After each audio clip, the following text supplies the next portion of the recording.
seconds. Ready? Start. It is a great pleasure for me to be here today with you all. To honor our meritorious teachers, I would like to congratulate the recipient of awards who have earned this distinction through sustained hard work and dedication. I am confident that this national recognition to teachers will inspire all others in the teaching profession to do their best and win similar recognition in the coming years. The nation is celebrating today the Teachers' Day, which coincides with the birthday of Dr. Radhakrishnan, an illustrious son of India and a distinguished predecessor of mine. He was a teacher himself, and his contribution to the world in the field of learning is well known. It is heartening to note that there are several teachers who are devoted to the profession and work hard for the development of young minds in spite of the hardships and unsettling conditions in many areas. I hope that the entire teaching community will emulate their example and try to reach the standards attained by the award winners who are with us here today. These awards were instituted by the government in order to focus the attention of the nation on teachers and their welfare. Methods of teaching are constantly undergoing change, whether it be in the teaching of humanities or of sciences. Emphasis is now rightly given to stimulating a people's interest and curiosity and making him eager to learn rather than being a passive recipient of information. Gone are the days when pupils could be made to learn things by rote. Teachers have now to keep themselves abreast of new and improved methods of teaching. Among the directive principles of the Constitution is one which lays down that children be given opportunities and facilities to develop in a healthy manner and a provision of free and compulsory education for all children until they complete the age of 14 years as enjoined by the Constitution. We are far from fulfillment of these goals. While academic learning is important for our children, no less important is it for them to become good and responsible citizens. There is growing pressure on the community's limited natural resources. There are ever increasing demands on the civic and public services provided at great cost. Rapid industrialization and concentration of large population in limited areas have thrown up civic, environmental, and other problems which could not be visualized years ago. It gives me great pleasure to be here amidst all of you today to inaugurate the Silver Jubilee celebrations of the Sindhya Kanya Vidyalaya. When Srimati Vijay Raje Sindhya invited me for this function, I readily agreed to come as I consider women's educational vital for the progress of the nation. I am glad to learn that the school was inaugurated by Dr. Rajendra Prasad, my illustrious predecessor, and the foundation stone of the school building was laid by our present Prime Minister. The school has made rapid progress and has acquired a good name for itself as a public residential school for girls.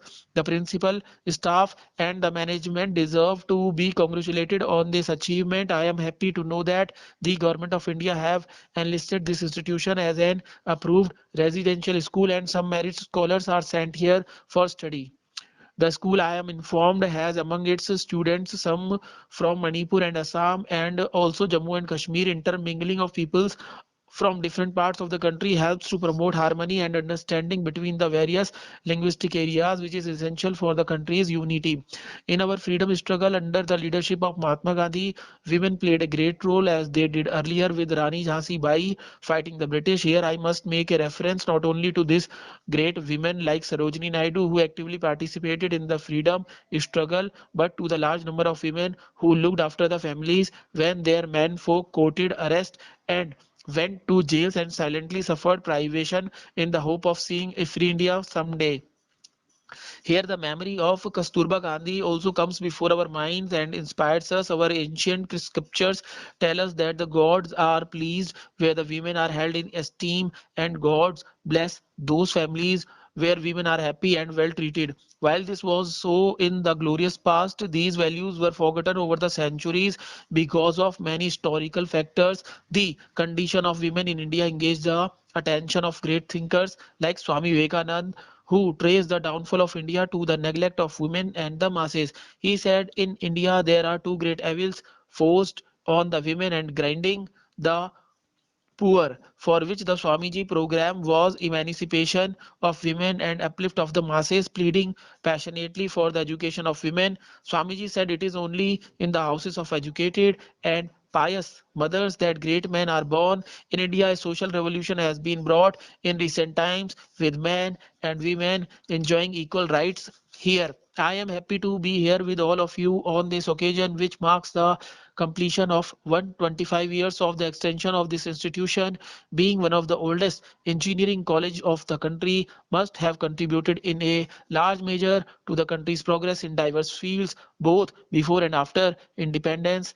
Thousands of its unknown alumni must have helped the nation in building up the irrigation and power systems, in developing the large network of transport and communications, in promoting agriculture and industry, and what is no less important, in training others to take their places in due course. The institution deserves to be congratulated on its fruitful existence for a century and a quarter. We embarked on a process of planned growth nearly 30 years ago with the commencement of the first 5-year plan, so as to raise the living standards of our people.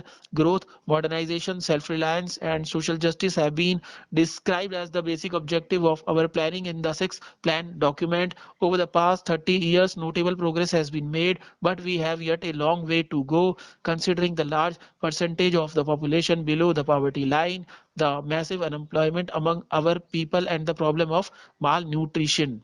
That science and technology have an important role to play in bringing about an improvement in our economic situation is clear.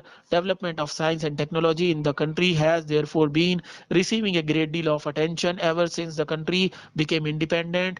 New universities and affiliated colleges, institutes of technology, new engineering colleges, polytechnics have been brought into being during the past 30 years. Nearly 1,50,000 qualified scientific and technical personnel are produced every year, and the total number of scientifically and technically qualified manpower is estimated at 2.5 millions. India is said to have the third largest country of such manpower. Total expenditure on science and technology is now nearly 10.6% of GNP. The country has now expertise in modern advances in basic and applied areas, capable of choosing between available technologies, absorb new technologies, and lay the basis for future development. Engineering consultancy organizations to provide design and consultancy services have come into being to act as the bridge between research institutions and industry, which benefits the society largely. While the number of scientific and technical personnel may appear large in relation to our total population, it does not compare favorably with the position in some other developing countries, not to speak of the advanced countries. Moreover, many among the scientific and technical personnel are engaged in activities which are neither scientific nor technical. Our planners also pointed out that many of them need reorientation and upgradation, and that there are large gaps in new and important fields of technology. These there is a lack of coordination between manpower requirement in respect of areas and levels of training and the actual training of personnel, which has led to serious shortages of qualified and trained manpower in many areas. Thus, while significant progress has been made during the last 30 years, there is no room for complacency, and there are many gaps to be filled. As I have already said, there has been large addition during the past 30 years to the number of institutions providing scientific and technical education at different levels. Dissatisfaction is often voiced about the quality training and industrial instruction provided at some of these institutions. It should therefore be our endeavor to see that these institutions are fully equipped and suitably manned, so that they may be able to afford instruction and training not only in the well established technologies but in all new and emerging technologies. As accurate the assessment as possible has to be made of the manpower needs in the different fields of specialization of facilities developed for training of the needed personnel in good time. I understand that as part of the effort to improve standards, it is proposed wherever possible that engineering projects and contracts at the campuses of engineering colleges would be undertaken by the students and faculties themselves. Stop. ठीक है भाई. हाँ। एक minute. ये हो गए 1540 word. यार इसमें अभी हो रहा नाम है बहुत आए हैं, नाम एग्जैक्ट बहुत 10 आए हैं। मिनट में बोली है मैंने ये। मैंने 13:25 से शुरू करी थी, 13:35 हो रहे हैं अभी, बिल्कुल एग्जैक्ट टाइम है। और यही स्पीड पे बोलेगा, मतलब 10 मिनट में 1540 वर्ड पे बोलेगा। भाई पर